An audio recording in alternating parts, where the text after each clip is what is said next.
Avez-vous l'impression de donner trop, d'être toujours la personne qui est force de proposition pour votre entourage, d'être la personne qui se démène pour faire plaisir à tout le monde?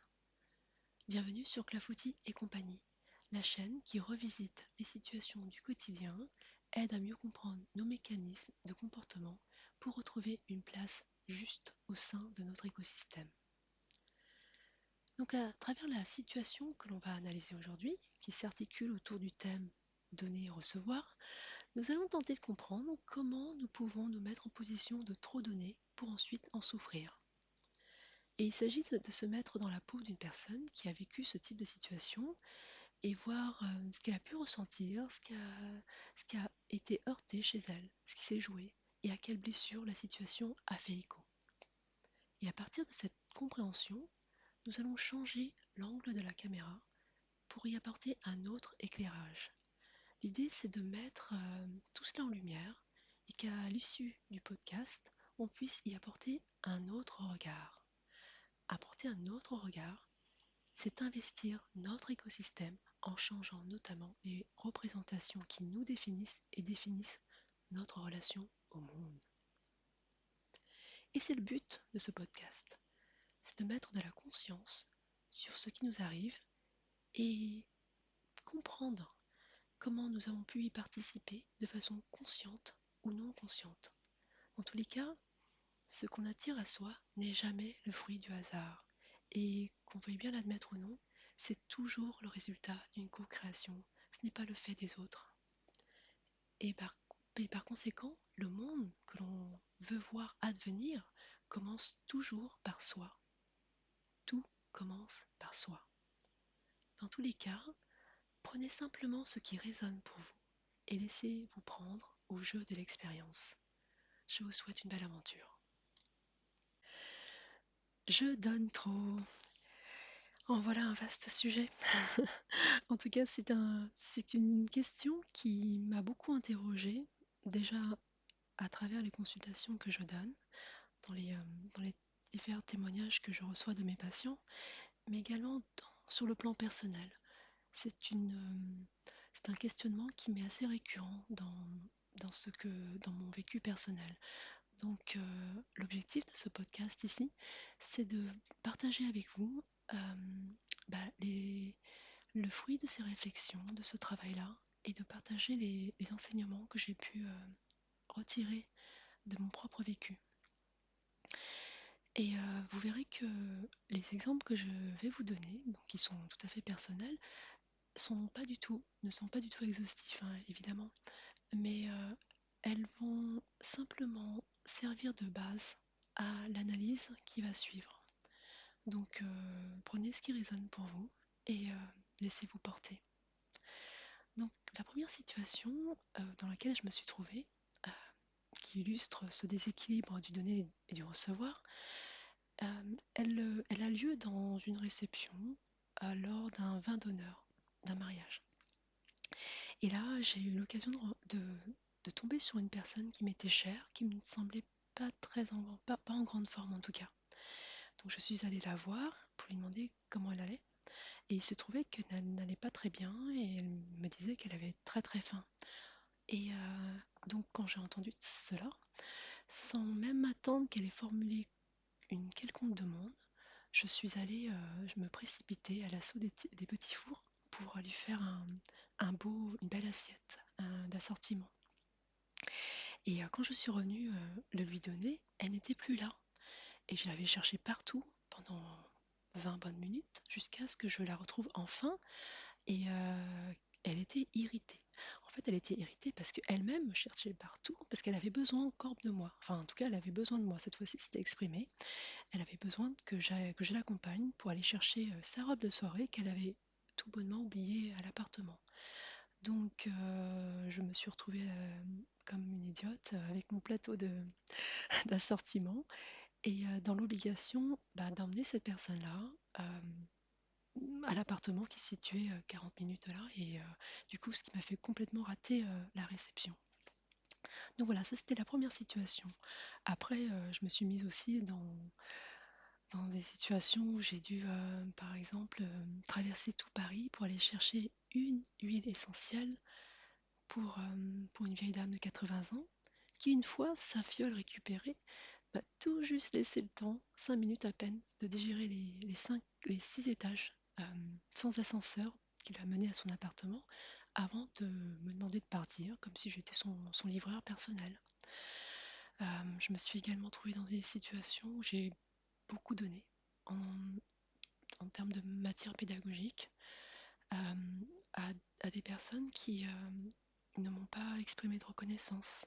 Simplement parce qu'à un moment donné, cette personne m'avait euh, montré un intérêt pour ces documents-là et je lui ai proposé spontanément.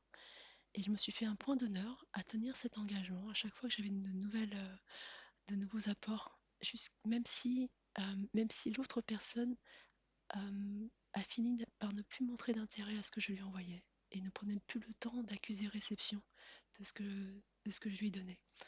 Voilà. Donc ce sont toutes ces situations qui sont personnelles et qui en aucun cas sont exhaustives, mais en tout cas, elles ont trois points communs. Trois points communs. Elles dénotent un, un é- un déséquilibre certain entre le donner et le recevoir. Et le recevoir, ce que j'entends par recevoir, c'est en termes de retour, que ce soit sous la forme d'un geste de retour ou sous forme de reconnaissance ajustée à la valeur du geste. Il y a aussi quelque chose de l'ordre du trop. Trop par rapport à quoi? Ben, ça, on le verra plutôt dans la suite de cet épisode-là.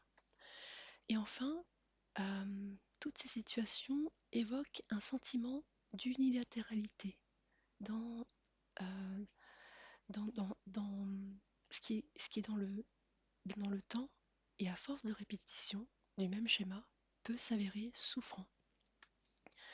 Donc en tout cas, je vous invite à suivre cet épisode dans lequel nous allons décrypter ce type de situation et ce, de ce que cette récurrence, leur récurrence, tendent à mettre en lumière. Mais avant cela, observons rapidement le panel des émotions et des blessures auxquelles ces événements peuvent faire écho. Dans notre société judéo-chrétienne, il est bien vu d'être généreux. Et la générosité, c'est une très très belle valeur. Et d'ailleurs que j'apprécie beaucoup. Seulement voilà, parce que cette valeur a été élevée au rang le plus haut, elle devient intouchable, notamment dans le sens de remettre de la justesse dans le geste du donner, dans la forme que nous avons choisie. Et avant de continuer, il est important de retenir que je ne remets pas du tout en cause cette valeur-là, mais plutôt son expression qui, lorsqu'elle n'est pas ajustée à soi ou à l'autre, comme nous le verrons plus tard, elle devient source de souffrance, source d'incompréhension, et notamment incompris parce que il y a un décalage entre nos intentions premières, qui est souvent tout simplement d'aider, de prendre soin de l'autre, et la forme de la réponse telle qu'on la reçoit, qui peut prendre la forme d'une absence totale d'intérêt, de reconnaissance, ou quelque chose de l'ordre du rejet, comme on a pu le voir. Donc dans tous les cas, la réponse, elle peut être très très violente et péremptoire, et on s'y attend pas. Donc du coup, on se sent en faute. Peut-être a-t-on mal interprété les signes, peut-être qu'on n'a pas assuré dans ce que l'autre demandait. Et donc du coup, on est tenté de se remettre en question en, en se posant la question de est-ce qu'on en demande trop? Est-ce qu'on a bien fait les choses? Donc vraiment, tout ça va recouvrir, tout ce sentiment d'incompréhension va recouvrir peu à peu notre vécu de la situation. Et parce que finalement, face à tout choc émotionnel, notre cerveau a besoin de trouver du sens. On a toujours besoin de trouver du sens. Et comme l'autre ne le fait pas, ne nous donne pas le sens que nous souhaitons, dans le sens de, de la cause à effet, je donne, je reçois de la reconnaissance, eh bien, ce sens-là, tout naturellement, on va essayer de le construire. Et le premier réflexe, c'est d'une personne qui a l'habitude de se remettre en question. Bah, c'est de s'interroger sur sa responsabilité. Voilà. Donc la blessure d'incompréhension, c'est vraiment peut-être la première blessure qui vient juste après cet événement-là. Ensuite, ce qui peut être convoqué, c'est un sentiment d'injustice par rapport à ce déséquilibre entre le donner et le recevoir. On pourrait se sentir facilement lésé, déconsidéré et ressentir de la colère contre l'autre. Et puis enfin, peu à peu, de la colère contre soi. On se sent bête de s'être laissé marcher dessus. Et peu à peu, il y a peut-être une forme de honte qui s'installe quand la situation se retourne contre nous et, qui nous est reproché d'en faire trop, par exemple. On pourra également ressentir la blessure de rejet. Rejeté parce que non reconnu dans l'éprouvé d'injustice. Mais dans l'éprouvé, dans le sens où personne n'accueille ce sentiment-là, mais aussi dans le fait de ne pas pouvoir avoir accès à un espace de parole où on pourrait exprimer ce qu'on ressent. Donc du coup, euh, il peut arriver que nous ayons le sentiment de ne pas compter dans ce qu'on a à dire et de se sentir rejeté lorsqu'on tente euh, de faire entendre bah, ce qui a été éprouvé, le sentiment d'avoir été utilisé, et à aucun moment euh, tout ça, souvent, n'est accueilli, en tout cas. La plupart du temps, on ne trouve pas cet accueil-là. Et cet accueil-là, cette reconnaissance ne venant jamais, certaines personnes pourraient ressentir une forme d'humiliation également. Un sentiment d'humiliation qui est lié au fait qu'on a été utilisé et qu'à aucun moment on a ressenti, il y a eu une reconnaissance de ce qu'on a donné, de l'effort fourni, du temps qu'on a consacré à l'autre. On n'est pas reconnu dans nos valeurs de prévenance, de générosité, d'être attentionné. Et on a finalement, malgré tout ça, l'impression de ne pas compter et d'avoir agi pour des valeurs qu'on estimait et qui pourtant, dans le ressenti, sont rabaissées au rang d'une tâche à faire, qui est perçue comme quelque chose de dû, quelque chose d'acquis, quelque chose que tout naturellement les gens attendent de nous. Donc c'est vraiment ce qui est vécu, c'est comme une double peine. C'est le fait de s'être donné beaucoup de mal, non seulement pour rien, mais également parce que au final, les choses se retournent contre nous. Voilà. C'est vraiment le panel de sentiments plus ou moins exhaustif de ce qu'on pourrait ressentir dans ce type de situation-là. À présent, observons ce que la situation met en lumière et quel regard nouveau nous pourrions y poser. Et dans le premier point que je voulais aborder avec vous, c'est le rapport au temps. Donc le temps, vous verrez que c'est un sujet qui m'est cher, qui revient souvent. Donc je vais souvent l'évoquer avec vous. En tout cas, dans cette situation, ce qu'on peut observer, c'est que on ne laisse pas à l'autre le temps de formuler une demande.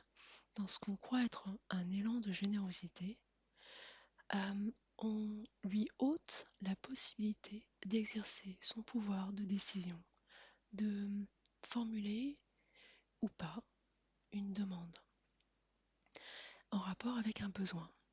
Et ainsi, on se met en position de passer à côté de ce qui est réellement voulu.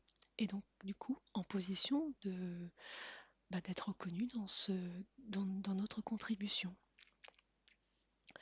Le facteur temps joue également sur la fréquence de ces situations. Aussi, si vous laissez très souvent si vous agissez dans le temps de la même manière, avec les mêmes personnes, il ne faudra pas vous étonner qu'elles vous traitent de la même manière en fait. Et qu'elles considèrent comme acquis le fait que vous soyez toujours là sur un simple claquement de doigts pour satisfaire à tous leurs désirs. Et là, le facteur temps participe à pérenniser des situations qui sont injustes. Parce que justement, rappelez-vous, l'autre personne n'a rien demandé. Dans la plupart du temps, elle ne demande rien. En effet, dans la première situation, je me suis précipitée à l'assaut des petits fours pour satisfaire ce que je croyais être le besoin de la personne. Et donc, on se met tout seul dans une position de ne pas proposer euh, enfin, de pas, dans une position potentiellement de ne pas proposer la bonne réponse. Donc potentiellement, pourquoi recevoir de la gratitude et de la reconnaissance, vous me direz. On se met également en position d'être manipulé. Euh, Par exemple, on pourrait tomber sur des personnes qui n'aiment pas demander ou n'assument pas de devoir le faire. Donc, il suffit, dans ce cas pour elles, de ne laisser entrevoir qu'un intérêt minime pour ce que vous avez, pour ce que vous pourriez apporter, pour que vous, voilà, et pour vous voir à l'assaut de tout lui donner, par exemple. Ça peut arriver. Euh, donc, ça, c'est quand vous êtes dans cette disposition-là, vous attirez à vous des personnes qui sont là pour profiter de vous. Et ça, c'est dans le pire des cas. Après, je ne peux pas dire non plus que le monde est peuplé que de ces gens-là, c'est pas vrai. Parce que dans le meilleur des cas, euh, tout simplement, l'autre n'a pas conscience d'avoir reçu quelque chose de vous, quelque chose qui avait de la valeur pour vous, qu'elle soit intrinsèque ou qui avait de la valeur pour vous dans le sens où vous avez mis du temps à le lui apporter. Et du coup, ce qui est important de retenir là-dedans, c'est que ce qui se passe dans une relation de ce type-là, elle répond au principe d'homéostasie. L'homéostasie, c'est un phénomène par lequel les choses tendent à se stabiliser dans une configuration stable qui ne laisse que très peu de place au vide. Donc, si vous ne prenez pas de votre place, vous laissez la place à l'autre. Si vous ne prenez pas votre place, vous laissez un vide qui va attirer à vous ce genre de situation, ce genre de personnes, ce genre de relations où vous êtes en position de donner beaucoup sans recevoir aucune gratitude. Et c'est ce qui arrive souvent quand on donne par réflexe. Et ça m'amène au troisième point. Ce troisième point reprend les deux points précédents qui, ont, qui sont liés en lien avec le rapport au temps et la valeur de ce que vous donnez. Donc donner trop vite, donner par réflexe, ne vous permet pas de vous interroger sur la justesse de l'acte. La justesse de l'acte, c'est un point d'équilibre qui est situé à la croisée de trois éléments. Donc déjà, premier élément, les valeurs qui gravitent autour de cet élan. Par quoi elles sont portées? Est-ce que c'est un acte de générosité, de prévenance, d'un désir de prendre soin, etc., etc. Elles gravitent également sur l'axe de la préservation de son espace. Est-ce que dans cette interrogation, ce questionnement sur la justesse, est-ce que je suis dans ma bonne temporalité? Suis-je en train de faire des sacrifices sur mon temps de repos, sur mon plaisir personnel pour répondre aux besoins de l'autre? Enfin, troisième axe de questionnement dans la réflexion sur la justesse de l'acte, c'est la préservation en miroir du pouvoir de décision de l'autre. Donc, je l'ai évoqué tout à l'heure, hein, mais en donnant trop vite, on prive l'autre de la possibilité de choisir en rapport avec ses besoins, mais aussi on le prive également de l'enseignement que la personne pourrait retirer si elle était amenée à devoir trouver satisfaction toute seule. Voilà. Donc, donc donner par réflexe, au final, ça peut être vécu de façon envahissante pour l'autre. Et en conséquence, cela ne lui permet pas d'apprécier la valeur de votre geste. D'où l'ingratitude que vous pourriez ressentir et qui pourrait s'exprimer par exemple dans l'oubli, tout simplement l'oubli que vous avez contribué à quelque chose, ou bien dans le déni de votre contribution. On peut oublier de vous dire merci, ou bien par la force des choses, vous pourriez éventuellement vous mettre dans des situations où vous n'êtes jamais là, quand c'est votre tour de recevoir. Par contre, là, c'est quelque chose d'un peu plus spécifique et j'essaierai de faire une capsule à ce sujet. En tout cas, ce que montre le point précédent, c'est que la justesse s'observe à tous les étages. Et souvent en consultation, j'ai des personnes qui sont dans le sacrificiel, qui se mettent en quatre pour faire plaisir à tout le monde. Et elles pensent bien faire. Seulement, elles restent dans ce schéma au nom d'un sens plus haut qui s'exprime dans des valeurs de générosité, de don de soi, de l'amour de son prochain, etc., etc. Mais tout cela est juste, hein. Mais, et ça c'est très important, quatrième point, il faut respecter ces valeurs à tous les étages. Quelles que soient les, les valeurs que vous défendez, elles sont toutes justes, c'est ok. Mais sachez que nous sommes des êtres spirituels faisant une expérience humaine. Ce pour paraphraser Pierre Teilhard de Chardin. Et donc, il faut que les choses soient justes à tous les étages, y compris au niveau des relations humaines. Et donc, bien sûr, vous pouvez continuer à suivre les valeurs qui vous sont chères, tout en, par contre, continuant à demander à ces relations d'être équilibrées dans le sens du donner et du recevoir. Et d'exiger également de, de ces relations dans ces relations que les personnes sachent vous reconnaître à votre juste valeur et à la valeur de vos contributions. Ça, c'est très important. Donc, c'est très important.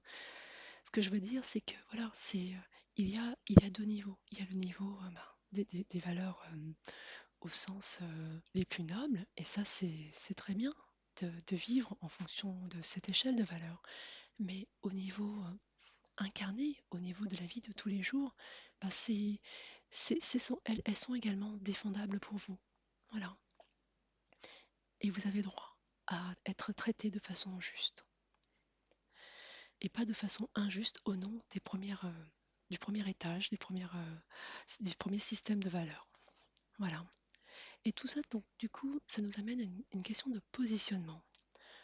On choisit, dans la façon d'agir, le rapport qu'on a avec le monde et le rapport qu'on souhaite avoir avec les autres.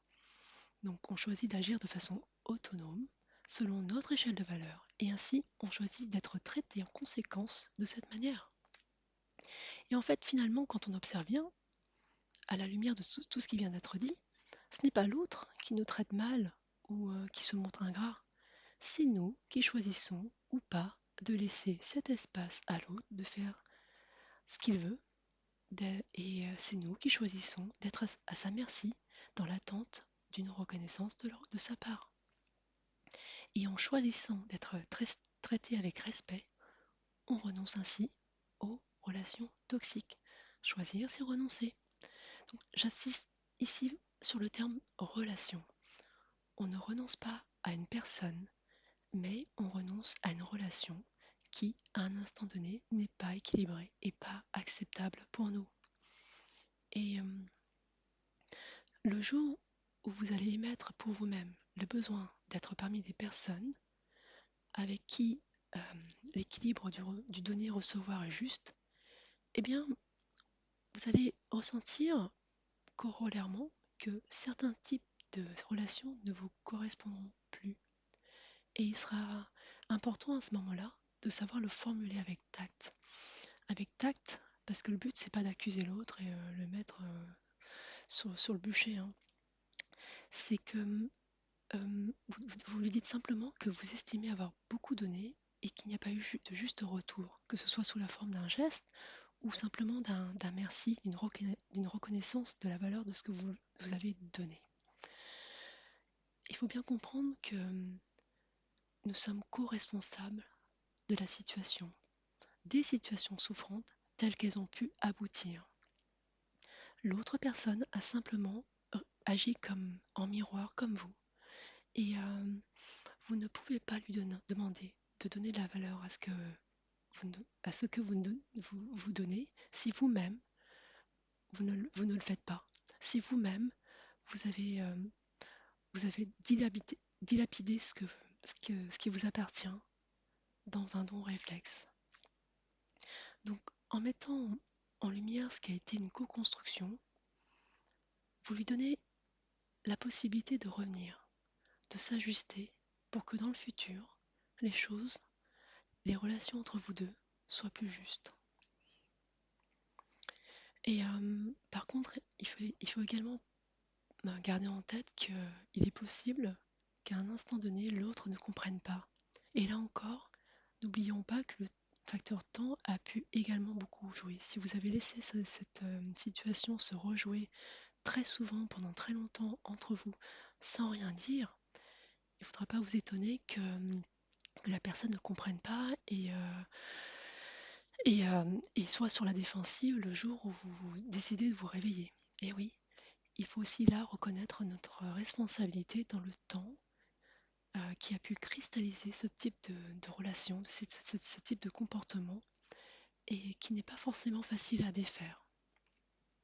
Mais en prenant conscience des tenants et des aboutissants d'une situation qui n'est plus acceptable pour nous, on met en lumière notre responsabilité dans ce qui au final a été une co-construction, dans quelque chose où on a été acteur tout au long de, de ce qui, tout au long de cette période-là.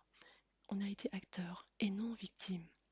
Et quand on cesse de se sentir victime, on cesse ainsi de voir en l'autre notre bourreau. Et là, le dialogue peut se réinstaller. Donc voilà, j'espère que cet éclairage pourra vous aider à poser un regard nouveau sur ce type de déséquilibre souffrant que nous pourrions expérimenter au quotidien.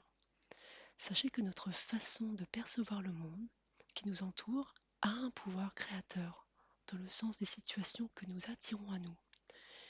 Et ces situations-là ne sont pas là pour nous rendre malheureux, elles sont là pour mettre en lumière une disharmonie qui demande simplement à être observée et à travailler. Voilà, donc en attendant notre prochain épisode, je vous remercie de m'avoir écouté et je vous dis à bientôt.